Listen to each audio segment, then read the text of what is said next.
प्यारे भाइयों बहनों, सादर सप्रेम नमस्ते। वेद स्वाध्याय के अंतर्गत आइए आज हम ऋग्वेद के 9वें मंडल का एक मंत्र ले रहे हैं और इसमें इस मंत्र के भीतर जो ऋषि हैं वे वत्सार हैं और इसका जो देवता अर्थात विषय है जो दे रहा है हमको पवमान सोम है। सोम शीतल है, आनंददायक है, तृप्तिदायक है। पवमाना पवित्र करने वाला है। छंद निश्चित गायत्री है। निश्चित गायत्री में जो 24 अक्षर की गायत्री होती है उसमें कम अक्षर होते हैं, तो इसीलिए उसको निश्चित गायत्री कहा जाता है। तो यहाँ पर ऋषि वत्सार हैं, देवता पवमान सोम है और छंद निश्चित गायत्री है। तो इसकी तर्ज भी यही गायत्री की तरह रहेगी, पर कम अक्षरों से बना हुआ ये मंत्र है। आइए बोल लेते हैं साथ में।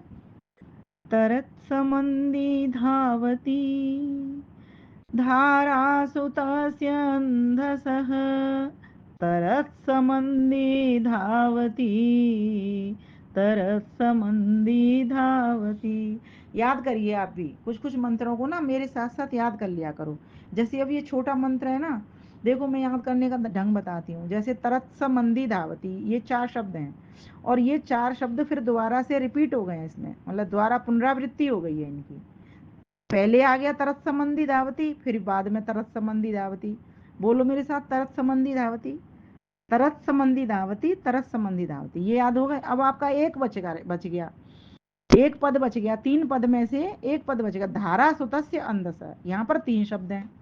पहले में 4 हैं, अंत में 4 हैं, और पहले के अंत के वही 4 4 हैं, समान है। और यहाँ पर जो 3 है, धारा सुतस्य और अंधस, सुतस्य अंधस, ये पूरा संधि हुआ है शब्द। अब इसको विच्छेद करेंगे तो सुतस्य अलग कर दो, अंधसा अलग कर लो। तो आइए इसको समझने का प्रयास करते हैं।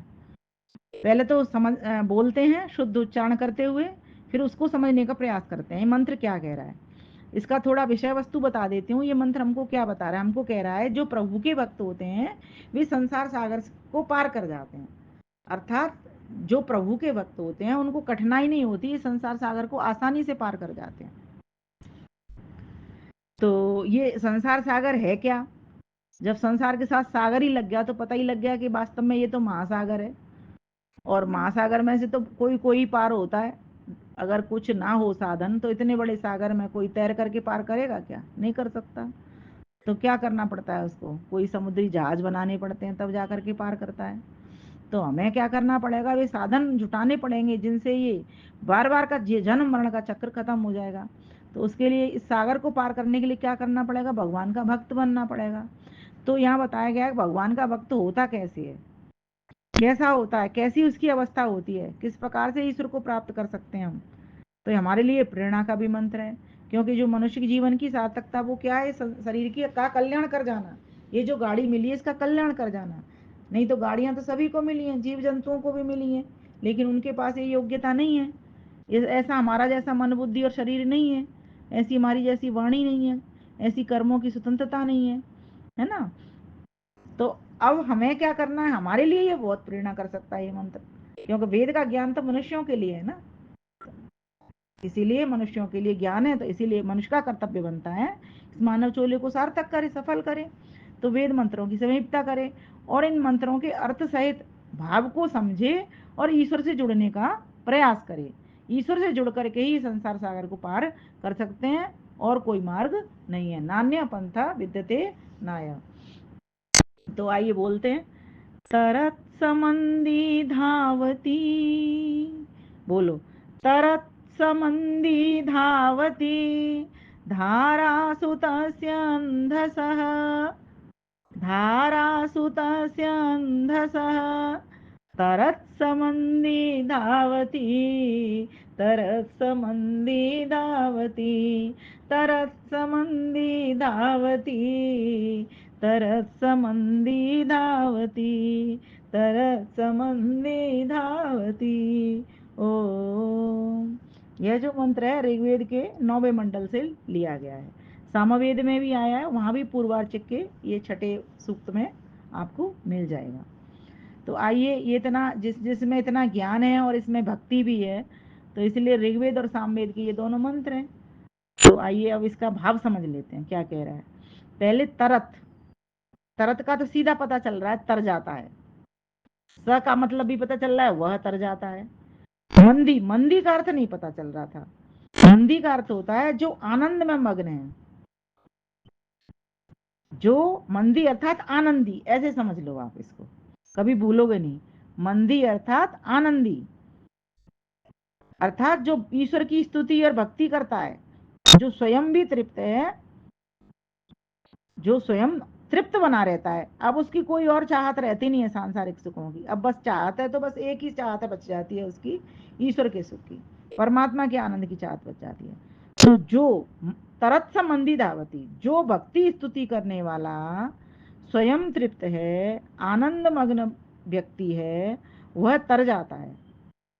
तो कहा कि सह, वह सुतस्य उत्पन्न की गई अंधस आध्यान युक्त प्राण व वाणी की धारया, धारा के साथ धावती, दौड़ जाता है, अर्थात वेग से ऊपर की ओर उठ जाता है। नाभि चक्र से उसका ब्रह्मरंध्र तक प्राण उसका चला जाता है। इसका मतलब क्या है, जो हमारी प्राण वायु है वो कहाँ, उससे क्या होता है, हमारा प्राण शुद्ध होता है, और प्राण की शुद्धि से हमारे मन की शुद्धि होती है। जिस व्यक्ति का प्राण, जिसको बैलेंस करना नहीं आया, जिसको प्राणों का ठीक से आयाम करना नहीं आया, वो मन को वश में नहीं कर सकता। और मन को वश में जब वो कर लेता है ना, तो बहुत बड़े बड़े से काम कर जाता है वो। यहाँ यही बताया गया है, जो तृप्त व्यक्ति होता है, जो ईश्वर का भक्त व्यक्ति होता है, जो आनंदी होता है, वो क्या करता है, अपने वो प्राण व वाणी की धारा के साथ ऊपर वेग से उठ जाता है। अब उसकी जो वाणी है ना, वो इतनी मधुर हो जाती है, इतनी सत्य हो जाती है, इतनी साफ हो जाती है, इतनी सबके भले के लिए हो जाती है, इतनी पुण्य की हो जाती है वाणी, कि अब वो जो भी शब्द निकालता है, समझो श्रुति के ही शब्द उसकी वाणी से फूटते हैं। उसकी वाणी से रस ही फूटता है, और रस के अलावा कुछ फूटता नहीं। जैसे ईश्वर से रस ही निकलता है ना हमारे भले के लिए, ऐसे ही उसका सबके भले के लिए वाणी निकलती है। उसकी वाणी, या तो वो चुप है, नहीं तो वो भगवान के भजन में मग्न है, या फिर वो जो भी काम वाणी से बोल रहा है, वो सबके हितार्थ ही वो वाणी का कथन करेगा।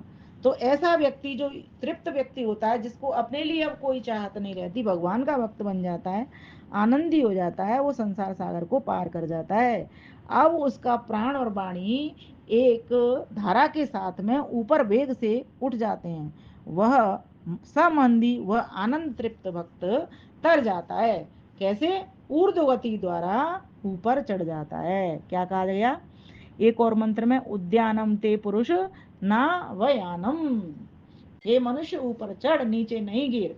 अब यहाँ बता दिया कि ऊपर कब चढ़ेंगे, तो बोले कि जब जो व्यक्ति तृप्त हो जाता है, अब उसकी सांसारिक कामनाएं कुछ शेष नहीं रहती, ऐसा व्यक्ति फिर कैसा होता है, ऊपर की ओर चढ़ जाता है। और देखिए, जो इस संसार से तर गए हैं, हमको ऐसा पता लग जाए कि ये संसार से तरने वाले भी लोग हैं, ऋषि मुनि आदि, तो हमारा भी मन कर आएगा। अगर हमको ये नहीं, हम जब किसी व्यक्ति को तैरते हुए देखते हैं, नहीं कहीं किसी में नदी में देखें या कहीं देखें, तो हमें क्या लगता है कि ये जब ये इसमें ये सामर्थ्य है, तो मुझ में क्यों नहीं है। जब ऋषि मुनि तर गए इस संसार को, तो मैं इस संसार को क्यों नहीं तर सकता, ये करता है। लेकिन अगर वो पुरुषार्थ नहीं करे, तो वो क्या तरेगा बोलो, नहीं तरेगा। लेकिन जो तरता है वो मंदी कहलाता है, वही आनंदी हो जाता है, और आनंदी ही तरता है। ये भी बात है, दोनों एक दूसरे की पूरक हैं। जो तरता है समझो वो आनंदी है ना, और जो नहीं तर रहा है वो आनंदी नहीं है। अर्थात इस संसार सागर को, ये संसार में रह करके अगर इसको आनंद से अपने जीवन को नहीं बिता रहा, और उस आनंद की शरण में नहीं रह रहा, और सदा प्रसन्न चित्त जिसका नहीं रह रहा है, वो समझो आनंदी नहीं है, वो मंदी नहीं है। इसको विनय विद्या विनय, वो क्या नाम है उनका, जिन्होंने वैदिक विनय लिखी, उन्होंने बहुत अच्छा, इसका एक बार मैं पढ़ रही थी, वहाँ बहुत अच्छा लिखा था उन्होंने। है, यहाँ पे लाए हो आप उनकी पुस्तक, चलो खोलो एक बार, देखते हैं, निकालो। बहुत अच्छा मंत्र है ये, बहुत ज्यादा अच्छा मंत्र, आप सभी को भी ये पढ़ना चाहिए। इसमें क्या बताया है, इसमें यही बात बताई गई है, अपने आप से पहले तो पूछो। क्या पूछो, कि मैं इस संसार में क्यों आया है, ये सागर मुझे क्यों मिला संसार का, है ना। तो उत्तर तो ये निकल के आएगा ना, इसको पार करने के लिए निकला है। क्यों, ये सागर किस लिए, ये पार करने के लिए। तो जब पार करने के लिए तो व्यक्ति को पार करने वाले साधन लेने पड़ेंगे, साधन अपनाने पड़ेंगे ना। बिना साधन के कोई भी साधना पूर्ण नहीं होती। समझ गए क्या कहा, बिना साधन के कोई भी साधना पूर्ण नहीं होती। जैसे आप भोजन बनाते हो, ठीक है, तो भोजन की साधना कब होगी, जब आपके पास भोजन की सामग्री होगी, भोजन का साधन होगा, है ना, तब तो आप भोजन पका पाओगे, तब आप खा पाओगे। तो ठीक इसी प्रकार से जब आपके पास सम दम उपरत तितिक्षा श्रद्धा और समदान, ये समाधान, ये षड संपत्तियां नहीं होंगी, तब तक आप इस संसार सागर को प्राप्त पार नहीं कर सकते। व्यक्ति के मन में चैन नहीं है, अशांत पड़ा हुआ है, लड़ाई झगड़े में, ईर्ष्या द्वेष में, विरह अग्नि में जल रहा है वो, वियोग की अग्नि में, मोह की अग्नि में, शोक की अग्नि में जला पड़ा है, पाप की अग्नि में जला पड़ा हुआ है। वो व्यक्ति पार कैसे करेगा, सोच के देखो आप। उसका मन ही नहीं करेगा वहां से उठने का, उसका मन ही नहीं करेगा चलने का, फिरने का, दौड़ने का, तैरने का। कुछ मन करेगा उसका, इस संसार सागर को तैरने का मन करेगा उसका, नहीं करेगा। वो आलसियों की भांति पड़ा रहेगा। क्यों, क्योंकि वो अविद्या में पड़ा हुआ है। जहाँ अज्ञान है वहां ठोकर है, और जहाँ ज्ञान है वहां ठाकुर है। इसलिए बात समझने की, पकड़ने की यही है कि हमको अगर आनंदी होना है ना, तभी हमको उस आनंद स्वरूप को प्राप्त कर सकते हैं। अगर हम आनंदी नहीं होंगे तो इस ईश्वर को प्राप्त नहीं करेंगे, तो संसार सागर से हम तर नहीं सकते। चलो आगे किताब लो, अब देखो सुनो ये क्या लिखते हैं। इन्होंने विनय की है। ईश्वर से, विनय का अर्थ होता है विनम्रता से किसी बात को कहना, ईश्वर से प्रार्थना के शब्द उठाना। जैसे इन्होंने लिखा, हे दुख और पाप से तरना चाहने वाले भाइयों, देखो कोई है जो कि तर गए हैं, ऐसा क्वेश्चन करके कह रहे हैं। इस दुस्तर, दुस्तर कहते हैं बहुत कठिन दिखने वाले संसार महासागर से तरा जा सकता है, सचमुच तरा जा सकता है, परंतु तरता वह है जो मंदी है। मैंने क्या बताया आपको, वही तरता है जो आनंदी है। क्या तुम भगवान की भक्ति स्तुति में रमने वाले हो? क्या इस भजन रस से तुम्हारा अंतःकरण तृप्त हो गया है जो तुम भजन कर रहे हो? क्या अब तुम्हारे मन में कोई चाहना नहीं रही? क्या तुम्हारा अपना भीतर का जो आंतर आनंद है, आनंद से परिपूर्ण हो गया है? अर्थात तृप्त होकर तुम्हें अब संसार की अन्य किसी वस्तु की, किसी भी वस्तु की कामना नहीं रही है? क्या तुम ऐसे मस्त हो गए हो, ऐसे आत्माराम हो गए हो? कितने क्वेश्चन मार्क लगाए हैं। ये चिंतन जब तक नहीं उठाओगे ना, आप आनंदी नहीं हो सकते। बार बार आपको आत्मनिरीक्षण करना पड़ेगा, अपना स्वयं का परीक्षण आकलन करना पड़ेगा आपको, और बार बार अभ्यास भी करना पड़ेगा विद्या का, और पुरुषार्थ में भी उतरना पड़ेगा। ईश्वर का जप भजन उपासना भी करनी पड़ेगी, तब जाकर के ये संसार सागर जो दुष्कर है, ये दुस्तर संसार है, वास्तव में ये दुस्तर है, लेकिन ये असंभव नहीं है। तो कहा मंदी होने के लक्षण तो ये ही हैं, देखो ऐसे मंदी तरते जा रहे हैं और तर गए हैं। अब देखो इन्होंने अब लिखा ये अवस्था कैसे प्राप्त होती है। तो ये लिखते हैं, जब भजन करने से अंदर सोई पड़ी हुई शक्ति जागती है, तो वह प्राण वाणी और मन को उज्जीवित करती हुई ऊपर की ओर चढ़ने लगती है। हठ योगियों की परिभाषा में इसे कुंडलिनी का जागरण और प्राणोत्थान कहते हैं। प्राण को ऊपर चढ़ाना, लंबा गहरा श्वास भरना, है ना, ये भी व्यक्ति को करना आ जाता है। अभी हमारी श्वास इतनी देर तक नहीं टिका पाते, और जब श्वास भी टिका लेते हैं तो हमारी श्वास में ईश्वर नहीं आता, फिर श्वास पर ही ध्यान टिक जाता है। ये बड़ी भारी तपस्या का कार्य है, ये भयंकर साधना है। आप क्या समझ रहे हो? इस कुंडलिनी का वास्तविक जागरण ही तरना शुरू करना है, ये देख लो। अब हमारी जागृत कैसे होगी? ये कुंडलिनी होगी तो जरूर, लेकिन विवेक से और वैराग्य के अभ्यास से होगी। तो प्राण की धारा मूलाधार से उठकर ऊपर चढ़ने लगती है।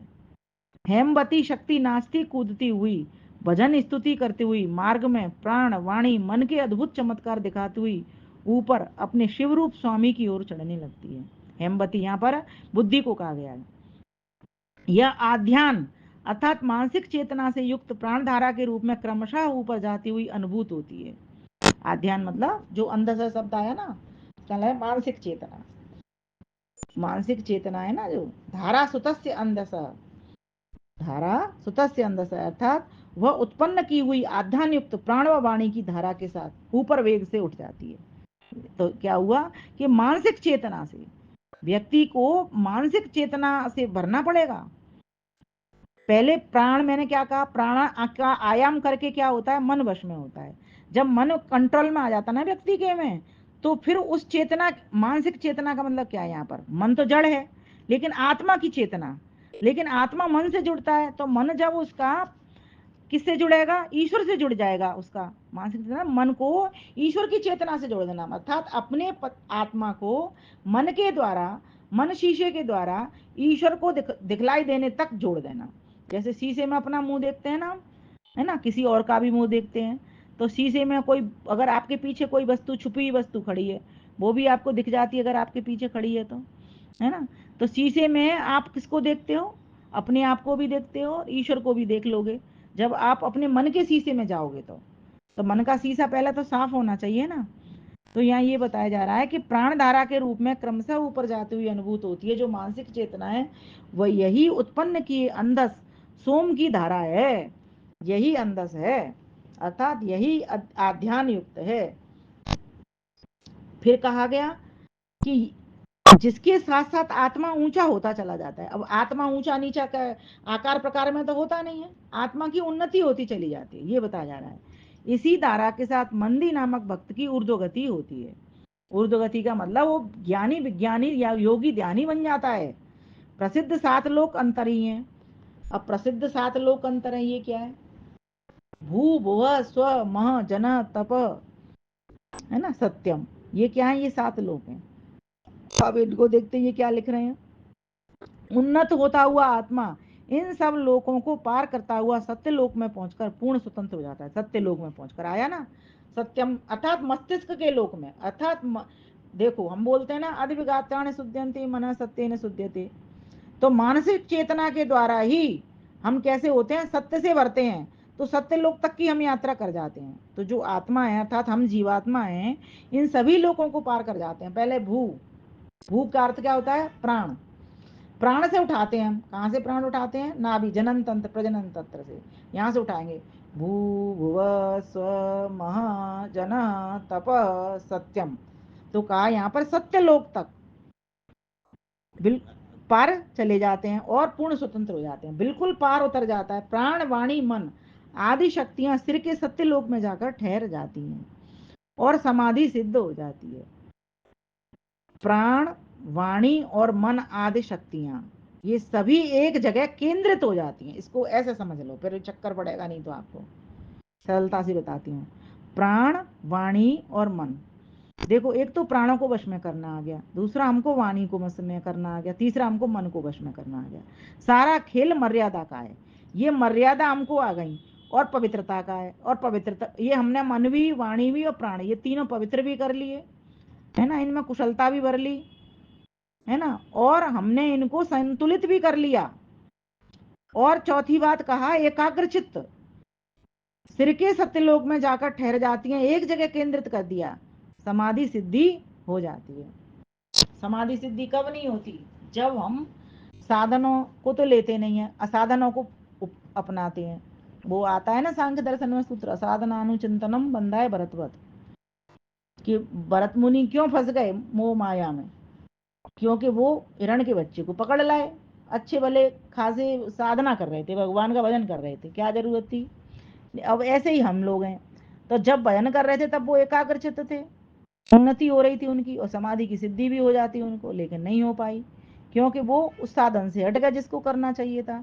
तो जब हम उस साधन को अपना लेते हैं जिनसे ईश्वर की प्राप्ति होती है, अर्थात अपने प्राण वाणी मन आदि शक्तियों को सत्य लोक में जाके ठहरा देते हैं, एकाग्र चित्त कर देते हैं, तब समाधि की सिद्धि हो जाती है। तब वो व्यक्ति कैसा देखता है जो समाधिस्थ हो जाता है, उसको फिर वो अपने आप को भी भूल जाता है थोड़ी देर के लिए, जब जितनी देर तक समाधि में टिकता है ना। ध्यान की एकदम उच्चतम अवस्था का नाम समाधि है। ये देखो ध्यान करते करते बिल्कुल निरंतरता के साथ एक प्रत्यय एकतानता ध्यानम, ज्ञान का निरंतर बना रहना, थोड़ी देर तक लगातार उसी ज्ञान के बारे में ही आप सोचते रहना, सोचते सोचते उसमें खो जाना, और इतना खो जाना कि अब व्यक्ति को अपनी भी सुध बुध पता नहीं है, अब प्राण का भी नहीं पता, जब चलेंगे तो सारी चीजें, अब मन का भी नहीं पता, अब कहाँ पहुंच गए, सीधे सत्य लोक में जाके ठहर गए, अर्थात ईश्वर के समीप पहुंच गए।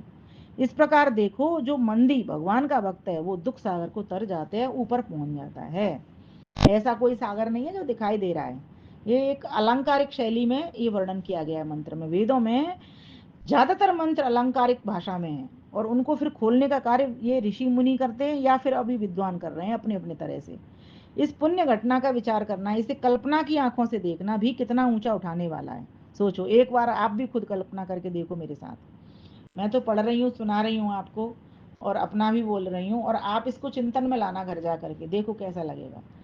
तो बोलो, तरत समंदी धावती, आप इसकी वो बना लो, तरत समंदी धावती, याद हो जाएगा। घर तक जाओ ना, 10 बार कह जाना, तरत समंदी धावती, तरत समंदी धावती, तरत समंदी धावती, तरत समंदी धावती, तरत समंदी धावती, तरत समंदी धावती, तरत समंदी धावती, तरस समंदी धावती, तरस समंदी धावती, तरस समंदी धावती, तरस समंदी धावती। जो भक्त बन जाता है, जो स्वयं आनंद से मग्न हो जाता है, जो उस आनंद स्वरूप से जुड़ जाता है, वह संसार सागर को प्राप्त कर जाता है। और कैसे करता है, तो यहाँ व्यवस्था ही बताती, प्राण को, मन को, वाणी को, इनको संतुलित कर लेता है, इनको पवित्र में कर लेता है, और इनको वश में कर लेता है, फिर वो ऊपर उठता है। ये हमारे ना तो प्राण वश में, न वाणी वश में, और न हमारा मन वश में। इसीलिए हम इस संसार सागर को नहीं पार कर पाएंगे। हमें कहाँ पर वार करना है, हमें इन इंद्रियों पर ही वार करना है, अपनी पर इन्हीं को संतुलित करना है। योगः कर्मसु कौशलम, कृष्ण भगवान क्या कहते हैं, हमें ये कर्मों में कुशलता आती नहीं है। जिस दिन हमको ये प्राण वाणी मन इन इन इन इनको ठीक करना आ जाएगा ना, इनसे सही कर्म करना आ जाएगा, और इनको वश में भी संतुलित संयमित करना आ जाएगा, इंद्रिय जित होना आ जाएगा, तब तो हम बहुत बड़ा काम कर जाएंगे, काफी ऊंचे उठ जाएंगे। यहाँ इसी ऊंचे उठने की बात है कि कैसे उठोगे। तो बोले इन इंद्रियों को ही देखो, बार बार बोलते हो ना, ओम वाक वाक, ओम प्राण प्राण, ओम चक्षु चक्षु, है ना। फिर कहते हो ओम भू पुनातु शिरसी, ओम भुआ पुनातु शिरसी। फिर आगे चल करके जब हवन से पहले बोलते हो ईश्वर स्तुति प्रार्थना उपासना से, ओम मांग महासेस्तु। बस इन्हीं पर ही अब तुमको नजर बिठा करके रखनी है। तो आइए आज गीत गा लेते हैं इसी का ही। वास्तव में ये जो संसार सागर है, सागर कहो या नदी कहो, वेद ने तो इसको नदी कह दिया है। अस्मृति रियते समरभद्रम, ये तो कैसे बर्फ के नुकीले पत्थरों से भरी हुई नदी है। जो व्यक्ति इसमें शिवत्व से भर करके चलेगा और अशिव को छोड़ करके चलेगा, वो व्यक्ति इसको पार कर पाएगा। अर्थात हल्का होकर के चलेगा, और अच्छे विचार उठा कर प्रसन्न मन से चलेगा, और एक दूसरे का हाथ पकड़ करके चलेगा, वही इस नदी को पार कर पाएगा। तो इसी के ऊपर मेरी रचना अभी लिखी है, बोलने से पहले। घर से मैं जब आ रही थी मंदिर के लिए, तो मैं लिख करके ही लाई थी इसको। मैंने कहा इस आज ये वाला जो वेद स्वाध्याय का मंत्र होगा, इसके साथ सुना दूंगी इसको। गाए जा मन गाए जा प्रभु, आस की ज्योति लगाए जा। गाए जा गुण गाए जा प्रभु, आस की ज्योति जलाए जा। धर विश्वास हृदय में प्रभु का, मन के पुष्प खिलाए जा। गाए जा गुण गाए जा प्रभु, आस की ज्योति जलाए जा। आस की ज्योति जलाए जा। जीवन एक नदी आशा की, जिसके तट तक भंवर घने। जीवन एक नदी आशा की, जिसके तट तक भंवर घने। पग पग पर पत्थर है नुकीले, चुभते बर्फ जमे टुकड़े। पग पग पे पत्थर है नुकीले, चुभते बर्फ जमे टुकड़े। कर बोझा सामान का कम तू, उठ उठ पैर धराए जा। गाए जा गुण गाए जा प्रभु, आस की ज्योति जलाए जा। धर विश्वास हृदय में प्रभु का, मन के पुष्प खिलाए जा। गाए जा गुण गाए जा मन, आस की ज्योति जलाए जा। और क्या कहा, कैसे ये नदी पार हो सकती है। कर सबसे व्यवहार मधुर हो, यात्रा तव सुखद ललाम। सहयोगी उपयोगी निरोगी, उद्योगी वन आ जग काम। पकड़ सहारा जगत पति का, पकड़ सहारा जगत पति का, प्रभु विश्वास बढ़ाए जा। गाए जा मन गाए जा गुण, गीत प्रभु के गाए जा। गाए जा गुण गाए जा प्रभु, आस की ज्योति जलाए जा।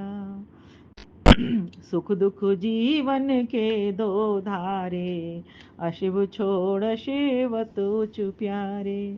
सुख दुख जीवन के दो धारे, अशिव छोड़ शिव शिव तुझ प्यारे। एक दूजे का हाथ पकड़ कर, एक दूजे का हाथ पकड़ कर, पूरी नदिया तर जा प्यारे। राग द्वेष ईर्ष्या काई की, फिसलन और न जाए जा। गाए जा मन गाए जा गुण, आस की ज्योति जलाए जा। गाए जा गुण गाए जा प्रभु, आस की ज्योति जलाए जा। धर विश्वास हृदय में प्रभु का, मन के पुष्प खिलाए जा। गाए जा गुण गाए जा प्रभु, आस की ज्योति जलाए जा। आगे कहा, सहज सरल चलता चल सीधा, मार्ग श्रेय अति उत्तम बढ़िया। भोजन भजन साथ रख उतना, आसानी से पार हो नदिया। विमल साथ गायत्री जप चल, भव से हाल तर जाएगा। गाए जा गुण गाए जा प्रभु, आस की ज्योति जलाए जा। गाए जा मन गाए जा प्रभु, आस की ज्योति जलाए जा। धर विश्वास हृदय में प्रभु का, मन की पुष्प खिलाए जा। गाए जा गुण गाए जा प्रभु, आस की ज्योति जलाए जा। आस की ज्योति जलाए जा, आस की ज्योति जलाए जा। पर रखना होगा तो ईश्वर पर विश्वास, कि वास्तव में जो भगवान के भक्त होते हैं उनको भगवान स्वयं अपने हाथों से संसार सागर को पार करा देते हैं। बिना उसकी आज्ञा के, बिना उसकी मर्जी के कोई काम नहीं होता। इसका कहने का भाव यही है कि वास्तव में ईश्वर हमें कर्मों में स्वतंत्र उसने छोड़ा हुआ है। हम कर्म अगर हम ऐसा करते हैं, ऐसे साधनों को अपनाते हैं, तो प्रभुदेव हमारा हाथ अवश्य पकड़ते हैं, अवश्य पकड़ते हैं। क्या कहा, तरत संबंधी धावती, तरत संबंधी धावती। जो भगवान के भक्त हैं वो इस संसार सागर को पार कर जाते हैं। हमारा भी कर्तव्य बनता है, हम भी यहाँ आए हैं, हमारा कर्तव्य क्या, हमारा परम धर्म बनता है इस मनुष्य के चोले को सार्थक करें जो परमेश्वर ने हमको। देखो, अगर किसी के पास सोना हो ना, और वो सोने को बस ऐसे ही रख ले, कोई उसका यूज ना समझे, तो कोई मतलब वैल्यू नहीं है उसकी, क्या मतलब, बेकार है वो। सोना होना ना होना एक बराबर है। तो परमेश्वर ने हमको सोना बना के भेजा है, ये सोना कहीं धूल में ना मिल जाए, कहीं इस पतन को प्राप्त ना हो जाए, इसीलिए हमें तपन तो करना ही पड़ेगा, इस संसार सागर को पार तो करना ही पड़ेगा, और उसके लिए हमको मंदी होना ही पड़ेगा, अर्थात आनंदी होना ही पड़ेगा। आप सभी का बहुत बहुत धन्यवाद। नमस्ते जी।